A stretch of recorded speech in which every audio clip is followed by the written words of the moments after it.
Hello everyone, good morning সবাইকে। তোমরা সবাই কেমন আছো? আশা করছি অনেক ভালো আছো।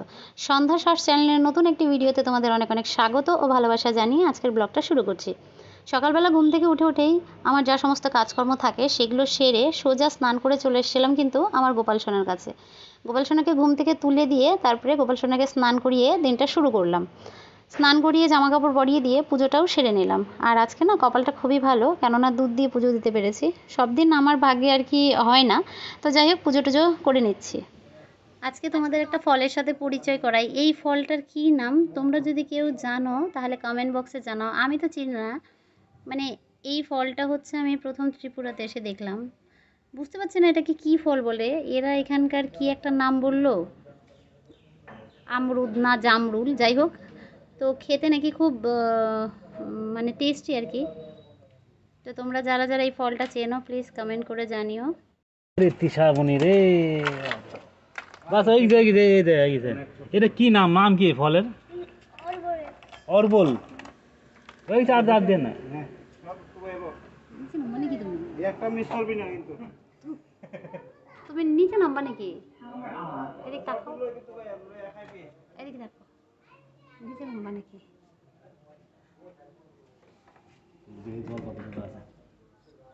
এই তুমি পড়বা নাকি? এই পড়বা তুমি?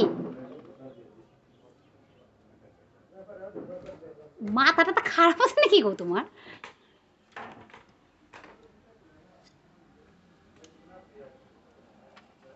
এই ওটা ভাঙে পড়ে যাবা গো।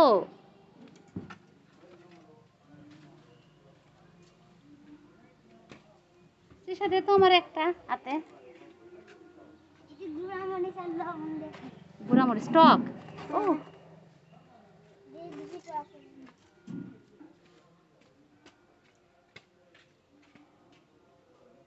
কি ফল এটা?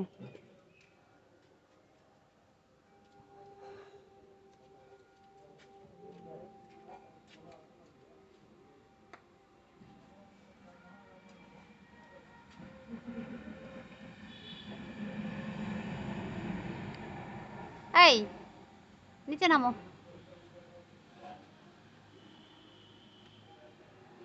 পড়ে যাও না। হ্যাঁ পায়ে নোংরা লেগে গেল। নামো, কিন্তু ইয়ে জানো ওখান থেকে যেন না পড়ো। নিচে নামো তো তুমি। আরে নিচে অনেক পড়ে আছে, দেবো। না না না, আমি আর নিবো না, তুমি প্যান্টের পকেটে করে নিয়ে আসো। ধুয়ে খাও। টক টক খাবো।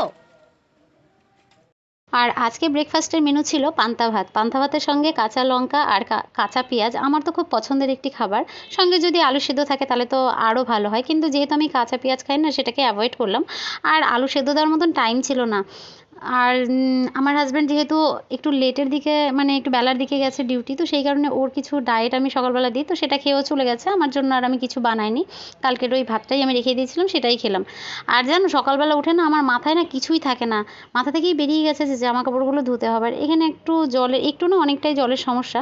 তো বেলার দিকে দেখলাম যে জল চালিয়েছে, তো আমি ভাবলাম এই ফাঁকে আমার জামা কাপড়গুলো ধুয়ে নিই। আসলে সকালবেলা একটা চাপ থাকে, যেহেতু আমার হাজব্যান্ডের ডিউটির একটা ব্যাপার থাকে, তারপরে গোপাল সোনার পুজো দেওয়া, ঘুম থেকে তোলা, ব্রেকফাস্ট বানানো, সব মিলিয়ে না আমি পাগল হয়ে যাই। তারপরে স্নান ছাড়া পুজো করতেও কেমন একটা লাগে, মানে ওই সকালবেলা উঠে একবার স্নান করি, সন্ধ্যেবেলা একবার স্নান করি, যেহেতু এখন গরম।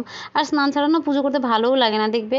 আমার তো ভালো লাগে না, জানি না কার কেমন লাগে। তো বেলার দিকে জামা কাপড়গুলো ধুয়ে দিলাম, আর জামা কাপড়ের সঙ্গে সঙ্গে বিছানায় যা কিছু ছিল, ওই পাতলা কম্বল যেগুলো আর কি আমি বিছানায় পাতি, তো সেগুলোও না রোদে দিয়ে দিলাম। কেননা কী বলো তো, এখানে তো জাজিম তসো কোনো কিছুই নেই, তো এই পাতলা কম্বলই আর কি পাততে হয়, তো সেই কারণে একটুখানি রোদে দিয়ে দিলাম। রোদটা উঠেছে। আর এখানে না কী বলো তো, কখন বৃষ্টি হয় কখন রোদ ওঠে কিছু বোঝা যায় না। তো আমার কিন্তু এদিকে রান্নাবান্না কিন্তু সব পড়ে আছে। আর আজকে না অনেকটাই লেট হয়ে গেছে। একে তো আমার হাজব্যান্ড গেল ডিউটি লেটে, তারপরে একটা দিদি এসেছিলো, ওনার সাথে গল্প করলাম। আর এদিকে আমার না ওই কাপড় শুকোতে দেওয়া ক্লিপ গেছিলো কম পড়ে, তো তখন ওই কাঁকড়া ক্লিপ দিয়েই আর কি রেখে দিলাম। এখানে এতটা হাওয়া বইছিল, মানে জামা কাপড়গুলো না পড়ে পড়ে যাচ্ছিলো। তারপরে চলে এসেছিলাম কিন্তু সোজা রান্নাঘরে। আর রান্না করবো হচ্ছে, কালকে কিছুটা মাছ এনে রেখেছিলো তোমাদের দাদাভাই, তো সেটাই আমি ভেজে রেখেছিলাম। মাছ না অনেক দিন পরে মানে খাচ্ছি আর কি বলতে পারো, প্রায় মোটামুটি 1-1.5 মাস পরে। মাছ হয়ই না। তো হঠাৎ করে সেদিন বলছে যে ভালো মাছ উঠেছে, নিয়ে আসি। তো আমিও আর বারণ বারণ করলাম না যে বেচারা আমার জন্য শুধু শুধু আনবে না। তো যাই হোক নিয়ে আসলো। আর এদিকে মশলাটা আমি পেস্ট করে নেব, কেননা আমার সামনের রুমের দিদিভাই যে নতুন এসছে আর কি, উনি মিক্সিটা নেবেন। তো আমাকে বললো দিদি মিক্সিটা দিতে। তো আমি ভাবছি যে আমার মশলাটা করে নিই, তারপরে একবারেই দিয়ে দেবো। কালকে যেহেতু নিরামিষ খাওয়া আছে, তো আমি খাবার নিরামিষের দিন কী হয় বলো তো, মিক্সারের না কোনো প্রয়োজন পড়ে না। আর আমি বাটা মশলা খুব কমই ইউজ করি এখানে, যতটা কম তেল মশলা খাওয়া যায় আর কি। তো সেটাই আমি মশলাটা আর কি করে নিচ্ছি। আর আমি তো জানোই যে সবজিটা হচ্ছে চাকু দিয়ে কাটতে পারি না, ওই টুকটাক জিনিস যেগুলো আদা, তারপরে টমেটো, ওই দুই একটা জিনিস হচ্ছে আমি চাকু দিয়ে কাটি। বাকি কিন্তু আমি মানে বটি দা দিয়ে কিন্তু সব কিছু করার চেষ্টা করি, বাঙালিদের যেটা আর কি বাঙালিয়ানা। তো আর এদিকে না নাকটা ধরে রেখেছি এই কারণে, ওই শুকনো লঙ্কা দিয়েছিলাম তো, শুকনো লঙ্কার যে একটা ঝাঁজ, সেটাতে না আমার একটু কষ্ট হয়। তো চলো, আমার মশলাটা পেস্ট করা হয়ে গেছে। আর ওই যে বললাম না কালকে রাতে মাছটা এনে রেখেছিলো, তো সেটাই ভেজে রেখেছিলাম, দেখে নিচ্ছি যে ওটা ঠিক আছে নাকি। এখনও পর্যন্ত খারাপ হয়নি। আর মাছের মাথা কিছুটা তেল ছিল, সেটা মানে কড়াইতে রেখে দিয়েছিলাম। মাছের মাথা দিয়ে আর কি একটা চচ্চড়ি মতন করব, ঝিঙে দিয়ে, আলু দিয়ে, পটল দিয়ে। এই রান্নাগুলো না আমার মা, আমার শাশুড়ি মা, এনাদের হাতে খেতে বেশ ভালো লাগে। আমি অতটা ভালো করে করতে পারি না, কিন্তু ভালো লাগে আর কি। আর ত্রিপুরা আসার পরে তো ওনাদের হাতের রান্না খুব মিস করছি। এখানে এক হাতে রান্না করছি তো খেতেও ইচ্ছা করছে না কেমন একটা। আর এদিকে দেখো বাইরের দিকে রোদটা অনেকটাই কমে গেছে আর কি। আর রুমটাও একটুখানি ঝাড় দিয়ে নেব। তো আমি সবজিটা বসিয়ে দিই, এক সাইডে সবজিটা হবে আর বাকি কাজগুলো করে নিতে হবে, কেননা অনেকটাই বেলা হয়ে গেছে, প্রায় মোটামুটি 1:30 মতন বেজে গেছে। আর যেহেতু আমার হাজব্যান্ড 2টোর সময় আসে, আমি বুঝে উঠতে পারছি না যে আমি রান্না কী করে করবো আর কখন খেতে দেবো। আর দেখো 2টোর সময় এসেও 3টার সময় চলে যায়, 1 ঘন্টা টাইম। তো আমি যদি রান্না বান্না সব কিছু কমপ্লিট করে না রাখি আর কি, তো আসার পরে না খাওয়ার পরেও 10 মিনিটও বসার টাইম পাই না। তো সেই কারণে আমি খুব তাড়াতাড়ি করছি আর কি। আর ভাবছিলাম যে কেন যে বসতে গেলাম, আসলে ওই যে বললাম না যে একটুখানি গল্প করতে বসলে না টাইম কোন দিক দিয়ে পার হয়ে যায় বুঝতে পারি না।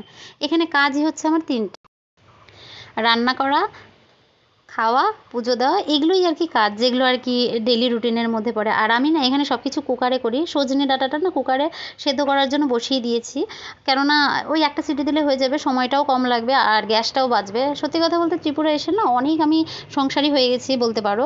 বাড়িতে তো এত কিছু আমার মাথায় থাকতো না, এখন মনে হয় একটা সিলিন্ডার যদি 2টো দিন বেশি যেত। আর বাড়িতে তো ওরকম ব্যাপার ছিল না, বাড়িতে যেহেতু আমাদের জ্বালানি আছে, তো সেই কারণে ওরকম ব্যাপার ছিল না। আর এদিকে দেখো সব কিছু হিসাব, মানে সময়টাও মাথায় রাখি যে অল্প সময়ের মধ্যে কী করে তাড়াতাড়ি হবে, আর এদিকে গ্যাসটাও কী করে বাঁচবে, মানে এই সব মিলিয়ে না কেমন একটা সংসারী সংসারী ভাব ভেতরে ঢুকে গেছে। তো যাই হোক, এখানে নিজের একটা সংসার, 2টো টাকা বাঁচলে নিজেরই বাঁচবে, এরকম একটা ব্যাপার আর কি হয়ে গেছে, মানে মানসিকতাটাই এরকম হয়ে গেছে। তো যাই হোক, গল্প করতে করতে আমার মোটামুটিভাবে রান্না প্রায় কমপ্লিট হয়ে গেছে। আর ও অলরেডি ঢুকে গেছে কিন্তু ঘরে। তো আমি এখন ঝোলটা করে নেবো আর কি। তো এইদিকে না ওই যে বিছানাপত্রগুলো রোদে দিয়েছিলাম, ওগুলো না প্রায় শুকিয়ে গেছে। তো আমি ভাবছি যে রুমটা একবারে ঝাড় দিয়ে নিই, ওদিকে ঝোলটা হোক আর এদিকে ঝাড় দিয়ে নিই। আর আমার তো দিনের মধ্যে কতবার আমি ঝাড় দিই আর কতবার রুম পরিষ্কার করি আমার কোনো ঠিক ঠিকানা নেই, কেননা রুমটা খুবই ছোট, খুবই ছোট, শুধুমাত্র দায়বদ্ধ হয়ে এখানে থাকা, আর কিছুই না। আর এখানে কি বলো তো, যেহেতু রুমটা ছোট, নোংরা টোংরা হয়ে থাকলে না নিজেরও ভালো লাগে না, সবসময় তো বেডে বসাও যায় না। তো ঝাড়ঝাড়া দিয়ে পরিষ্কার করে নিচ্ছে। আর বিছানাটা কিন্তু এখন পাতবো না, ওটা কিন্তু রেখে দেবো। আর এদিকে দেখো এতটা পরিমাণ মেঘ লেগেছে, মোটামুটি 4:30 বাজে। তারপরে যেহেতু খাওয়া দাওয়ার পরে ভিডিও বানাতে পারিনি, এদিকে দেখো এত মেঘ লেগেছে, মানে এখানে কী বলো তো কখন কি ওয়েদার হয় বোঝা যায় না। তবে এই জিনিসটা এখানে ভালো যে গরমের সঙ্গে সঙ্গে ওয়েদার ঠান্ডাও হয়ে যায়, বৃষ্টি আসে আর কি। তো আজকে তো মনে হচ্ছে প্রচণ্ড বৃষ্টি আসবে। আর কালকে রাতেও কিন্তু বৃষ্টি হয়েছিল, মানে ওই একদম মেঘ ডাকছিল। আর বলতে বলতে দেখো বৃষ্টিও চলে আসছে। আর আমি এসেছিলাম আমার রুমের ঠিক উল্টো দিকের রুমটাতে, দেখে বুঝতেই পারছো।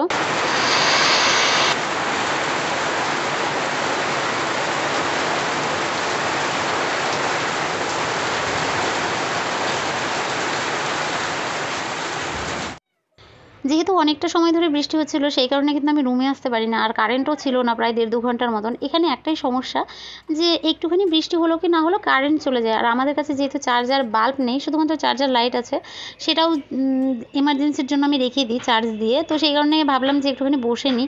আর ওই সামনের রুমে দিদিভাইয়ের রুমে যেহেতু ছিলাম, আসতে পারিনি। তো রুমে এসে সন্ধ্যা তো অলরেডি হয়েই গেছে, তো ভাবছি যে একবারে বিছানাপত্রগুলো গুছিয়ে নিয়ে সন্ধ্যাটা দিয়ে দেবো আর কি। আর বৃষ্টির দিনে তো মানে কি বলো তো, আমার তো খালি মন করে যে একটু ভাজা ভুজি পকোড়া টাইপের কিছু খাই, কিন্তু এখানে তো দোকান টোকান কিছুই নাই। তো ভাবছিলাম যে পুজো টুজো দিয়ে কিছু একটা বানাবো দেখি খাওয়ার জন্য। আর এরই মধ্যে হচ্ছে আমার হাজব্যান্ড ফোন করলো, বললো যে সন্ধ্যেবেলা একটুখানি বেরোবে হাঁটতে, যেহেতু বৃষ্টি হয়েছে। আর এখানে আমরা মাঝে মাঝে রাত্রেবেলা হাঁটতে বেরোই। যারা আমার ডেইলি ব্লগ দেখো বা আগের ব্লগ দেখেছো তারা দেখেছো, মানে সারাদিনে তো টাইম পাই না, ওই সন্ধ্যার দিকে একটুখানি টাইম পাই। আর সন্ধ্যের দিকে কী হয় বলো তো, রাস্তাটা একদম পুরো শুনশান থাকে, হাঁটতেও ভালো লাগে আর কি, মাইন্ড একটা ফ্রেশ হয়ে যায়। আর এদিকে মশা আসবে বলে কিন্তু আমি জানলাটা বন্ধ করে দিলাম, যেহেতু ওই যে পুজো টুজো করবো, তো সেই কারণে জানলা টানলা বন্ধ করে দিলাম। আর বেরোনোর ব্যাপার আছে। আর এদিকে দেখো সন্ধ্যাবেলা আর কিছু ভাজাভুজি বানানি, মুড়ি খেয়ে সোজা বেরিয়ে গেছিলাম কিন্তু হাঁটতে। আর পুরো একদম শুনশান রাস্তা, এটা একটা আশ্রম, আশ্রমের ওখানে হাঁটতে গেছিলাম, তো আমার তো বেশ ভালো লাগছিল। আর তোমাদের দাদাভাইও বলছিল যে চলো আর একটু এগিয়ে যায়, সামনে একটা মন্দির আছে, মন্দির থেকে ঘুরে আসবো। মনে অনেকটাই ঘোরা লাগবে, ওই ঘুরে ঘুরে ওই দিক দিয়ে ঢোকা লাগবে।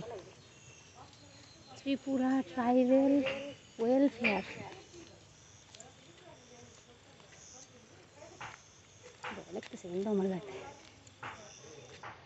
তো যাই হোক, তারপরে কিন্তু আমরা যে উদ্দেশ্যে এসেছিলাম মন্দিরে আর ঢুকতে পারিনি, কেননা অনেকটাই রাত হয়ে গেছিলো বলে তালা দেওয়া ছিল। মন্দিরটা আসলে স্কুলের আন্ডারে। তো চলো, ভিডিওটা তোমাদের কেমন লাগলো প্লিজ কমেন্ট করে জানিও বন্ধুরা। আর ভালো লাগলে আমার চ্যানেলটিকে সাবস্ক্রাইব করে আমার পাশে থেকো। ততক্ষণে ভালো থেকো, সুস্থ থেকো, টাটা। দেখা হবে নেক্সট কোনো ব্লগে।